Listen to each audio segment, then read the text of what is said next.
So hello guys. अब हो सकता है तुम में से काफ़ी सारे लोगों को ये पता नहीं होगा, बट काफ़ी सारे एनीमे शोज़ के साथ ये चीज़ होती है कि काफ़ी पुराने ओल्डर शोज़ को उठाया जाता है और उनकी स्टोरी को रीटेल किया जाता है काफ़ी डिफरेंट और नए तरीके से। नहीं, मैं यहाँ रीमेक्स की बात नहीं कर रहा हूँ, क्योंकि रीमेक में तो हम सोर्स मटेरियल की ओरिजिनल स्टोरी को ही फॉलो करते हैं और उसे ही कह सकते हो कि प्रेजेंट करते हैं। लेकिन रीटेलिंग के मामले में कह सकते हो कि पुरानी ओरिजिनल स्टोरीज को उठाया जाता है, they flip it on its head. वहाँ पे कैरेक्टर्स को चेंज किया जाता है, कोर थीम्स को चेंज किया जाता है, सेटिंग को चेंज किया जाता है और फिर हमें एक एंड रिजल्ट देखने को मिलता है जो ओरिजिनल स्टोरी से बिल्कुल ही डिफरेंट होता है, सच एज मेगालोबॉक्स। और अभी रिसेंटली मैंने एक ऐसा ही एनीमे कंप्लीट किया जो निकल के आता है कैश एंड सिंस, जिसको लेके मैं काफ़ी टाइम से इंट्रीग था। जहाँ cash and since specifically 70s के एक ओरिजिनल साईफाई एनीमे की रीटेलिंग निकल के आती है, but in a more philosophical and darker manner. और आज की इस वीडियो में इसी के ऊपर अपन बात करने वाले हैं। आज के इस वीडियो में मैं कैश एंड सिंस से ही रिलेटेड अपना ओवरऑल स्पॉइलर फ्री रिव्यू तुम्हारे साथ शेयर करूंगा और मैं तुम्हें बताऊंगा कि क्यों तुम्हें ये एनीमे डेफिनेटली चेकआउट करना चाहिए। सो ये वीडियो सच में काफ़ी ज़्यादा इंटरेस्टिंग होने वाली है। Without wasting any more time, चलिए शुरू कर लेते हैं आज के इस अमेजिंग वीडियो को। शुरुआत करते हैं एनीमे के बेसिक प्लॉट के साथ। हमें इंट्रोड्यूस कराया जाता है कैश एंड से, जो हमारा मेन प्रोटैगनिस्ट है, जो हमें एक वेस्टलैंड सेटिंग में देखने को मिला है, जहाँ ज़्यादातर ह्यूमंस पेरिश हो चुके हैं और काफ़ी सारे रोबोट्स ही अब बचे हैं। और उसी बीच जो कैशन है उसे अपने पास्ट मेमोरीज़ की कुछ भी रिकलेक्शंस मौजूद नहीं है, उसे खुद के बारे में कुछ भी नहीं पता, उसे पता नहीं वो कौन है, वो यहाँ कैसे आया। All he knows is that he is constantly being Hunt down by everyone around him. Because ऐसा माना जाता है कि जो कोई भी कैशन को मार लेगा वो इटर्नल लाइफ अचीव कर लेगा, इमोर्टैलिटी अचीव कर लेगा। और इसी तरीके से कैशन खुद को यहाँ पे सर्वाइव करते हुए हमें दिखाता है। इसी तरीके से ये एनीमे कह सकते हो खुद के प्लॉट को सेटअप करता है, जहाँ कैशन सिन हमें एक साइकोलॉजिकल साईफाई ड्रामा एनीमे देखने को मिला है, जिसके अंदर टोटल 24 एपिसोड्स मौजूद थे। स्ट्रेट अप कैशन सिन वाज अ ब्यूटीफुल शो, जहाँ अगर देखा जाए तो ये एनीमे कह सकते हो कि स्टार्ट से लेके फिनिश तक मुझे तो बहुत ही ज़्यादा पसंद आया और मुझे इसने काफ़ी ज़्यादा इम्प्रेस किया। जहाँ इसका प्लॉट हमें काफ़ी सिंपल देखने को मिला है और इसी के साथ हमें काफ़ी बेहतरीन स्टोरी भी देखने को मिलती है। जहाँ स्टार्टिंग के कुछ एपिसोड्स के अंदर, जैसे कि मैंने कहा, कि एक एंथोलॉजी सीरीज़ वाली फील आएगी, क्योंकि हम कैशन को देखते हैं कि वो किस तरीके से इस वेस्टलैंड की सेटिंग में घूमता है, ट्रैवल करता है, नए लोगों से मिलता है और कह सकते हो कि उन्हीं लोगों के थ्रू हमें नई स्टोरीज देखने को मिलती हैं।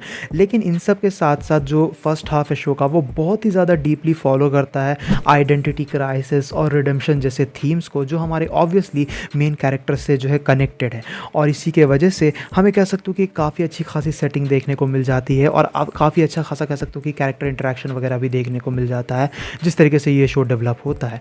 बट आगे चल के कह सकते हो कि इसका वर्ल्ड और भी ज़्यादा एक्सपैंड होता है और हमें काफ़ी सारी चीज़ें रिवील की जाती हैं हमारे मेन कैरेक्टर के बारे में और स्पेशली इस वर्ल्ड के बारे में। Now since we are following a world which has fallen in dunes, तो ये जो वर्ल्ड है ये मुझे काफ़ी ज़्यादा फैसिनेटिंग लगा। मैंने जो है इसके एडवेंचर के एस्पेक्ट को काफ़ी ज़्यादा इंजॉय किया। यूँ तो एनीमे कह सकते हो कि एडवेंचर फोकस निकल के नहीं आता है, ये साइकोलॉजिकल और साईफाई साइड पे ज़्यादा फॉलो इन करता है, लेकिन फिर भी हम देखते हैं कि किस तरीके से हमारा मेन प्रोटैगनिस्ट डिफरेंट लोकेशंस को जो है डिस्कवर करता है, वहाँ जाता है और वहाँ हमें किस तरीके से डिफरेंट इंडिविजुअल से जो है इंट्रोडक्शन होता है हमारा, काफ़ी सारे कैरेक्टर्स के और काफ़ी सारे लोकेशंस के सर्टेन कह सकते हो कि हिस्ट्री निकल के आती हैं, जो बहुत ही ज़्यादा अच्छे तरीके से पुट टुगेदर की गई हैं। डायरेक्टली तुम्हें सारी चीज़ें बताई नहीं जाती हैं, टुकड़ों में बताई जाती हैं। You have to put everything together by yourself. तो इसी वजह से शो में तुम काफ़ी ज़्यादा इंट्रीग रहते हो, जिसके बीच कुछ ऐसे कैरेक्टर्स भी हैं जो कॉन्स्टेंटली प्रेजेंट रहते हैं, जिन्हें भी हम देखते रहते हैं कि वो भी ट्रैवल कर रहे हैं along side our main protagonist इस कह सकते हो कि डिफरेंट और इंसेन वर्ल्ड में। और इसी के वजह से हमें कुछ बेहतरीन और काफ़ी सारे बेहतरीन इंटरेक्शन, काफ़ी सारे बेहतरीन मोमेंट्स देखने को मिल जाते हैं हमारे मेन कैरेक्टर्स और साइड कैरेक्टर्स से रिलेटेड। नाउ स्ट्रेट अप जिस चीज़ ने मुझे सबसे ज़्यादा इंप्रेस किया इस एनीमे में, वो है इसके दो स्ट्रॉन्गेस्ट पॉइंट निकल के आते हैं। पहला तो जो हमें आर्टिस्टिक बैकग्राउंड देखने को मिला है, तो जो इसका आर्ट है वो बहुत ही ज़्यादा इंसेन है। एनिमेशन क्वालिटी उतनी ज़्यादा खतरनाक किस्म की निकल के नहीं आती है, इवन दो स्टूडियो मैडहाउस ने इसे एनिमेट किया है और काफ़ी अच्छे से एनिमेट किया है, लेकिन जो आर्टिस्टिक बैकग्राउंड्स है ना, वो बहुत ही ज़्यादा शानदार निकल के आते हैं। कुछ शॉट्स को तो तुम बस देखते ही रह जाओगे, उन्हें बहुत ही ब्यूटीफुली ड्रॉ किया गया है। वो लिटरली कह सकते हो कि बहुत ब्यूटीफुल देखने में लगते हैं। लेकिन इसी के साथ साथ जो दूसरा एक काफ़ी ज़्यादा स्ट्रॉन्ग पॉइंट है इस एनीमे का, जिसने कह सकते हो कि इस एनीमे के अंदर मुझे कॉन्स्टेंटली बांध के रखा, वो है इसका साउंड डिज़ाइन। इसका साउंड डिज़ाइन बिल्कुल टॉप टियर निकल के आता है। जो कह सकते हो कि म्यूज़िक वगैरह है वो तो शानदार है ही, लेकिन कई जगहों पे ऐसे ऐसे साउंड्स का यूज़ किया गया है ना जो बहुत ही ज़्यादा फिटिंग लगते हैं उस एटमॉस्फेयर के हिसाब से, लोकेशन के हिसाब से, और वो जो वेस्टलैंड वाली सेटिंग है उसे बहुत ही बेहतरीन तरीके से प्रेजेंट करते हैं, जो चीज़ अगेन मुझे बहुत ही ज़्यादा पसंद आई। Now the anime is really slow paced, specifically ताकि इसका जो वर्ल्ड है उसमें तुम भुला से जाओ, उसमें तुम लॉस्ट हो जाओ, और वो चीज़ वर्क भी करती है। लेकिन इसी के साथ साथ हमें काफ़ी सारा एक्शन भी देखने को मिला है इस शो में, सरप्राइजिंगली, जो मैं एक्सपेक्ट नहीं कर रहा था। ऑल्दो जो एक्शन है वो काफ़ी अनयूजुअल निकल के आता है, तुम ऐसा तो एक्सपेक्ट बिल्कुल भी नहीं करोगे, बट फिर भी I really had a great time with it. जिसके साथ साथ अगर देखा जाए तो इन जनरल इसका जो वर्ल्ड है ना वो बहुत ही ज़्यादा इंट्रीगिंग निकल के आता है।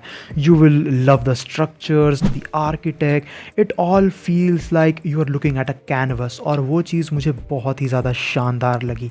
जिसके साथ साथ स्लोली सही स्टोरी जो है ग्रेजुअली मूव करती है एक लीनियर पाथ के तरफ, जहाँ स्टार्टिंग में हमें काइंड ऑफ कह सकते हो कि हर एपिसोड में नए कैरेक्टर्स से इंट्रोड्यूस कराया जा रहा है, नए थीम्स वगैरह देखने को मिल रहे हैं, नई सेटिंग देखने को मिल रही है, बट फिर धीरे धीरे वो सभी चीज़ एक बड़े और बिगर प्लॉट को जन्म देती है, बड़े स्टोरी को जन्म देती है, और उसके साथ जो है उसके एंड तक जब तुम बने रहते हो तो ये तो कहना मुश्किल होगा कि तुम्हें उसकी एंडिंग सेटिस्फाइंग लगेगी या नहीं, but it is really beautiful and you have to witness it. Characters इस शो के बहुत ही ज़्यादा शानदार निकल के आते हैं।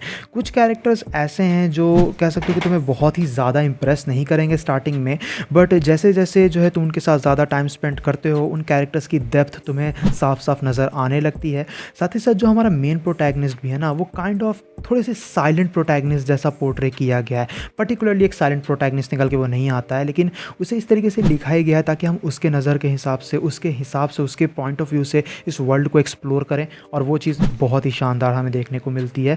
अगर कुछ सिमिलर मुझे बताना हो तो अगर तुम लोगों ने कीनोस जर्नी, एर्गो प्रॉक्सी, टेक्नोलाइज जैसे एनिमे शोज़ देखे हैं ना और उन्हें एंजॉय किया है तो डेफिनेटली कैश एंड सिंस भी तुम्हारे लिए वर्थ वॉच निकल के आता है। इसके कुछ प्रॉब्लम्स भी थे, ऑल्दो थोड़ा बहुत हमें कह सकते हो कि सेकंड हाफ के अंदर प्रोडक्शन इश्यूज़ देखने को मिलता है, जिसकी वजह से एनिमेशन क्वालिटी थोड़ी सी कह सकते हो कि डाउनग्रेडेड लगती है फर्स्ट हाफ के कंपैरिजन में, बट फिर भी आर्ट में, आर्टिस्टिक बैकग्राउंड में कोई भी कमी देखने को नहीं मिलती है, और शो बहुत ही ज़्यादा फिलोसफिकल भी नहीं जाता है। इसकी स्टोरी सिंपल है और एक सिंपल एग्जीक्यूशन भी हमें देखने को मिला है, तो ऐसा नहीं है कि it is something which is really hard to understand, but it is definitely something not everyone will enjoy, but मेरे तरफ से तो डेफिनेटली रिकमेंडेड है।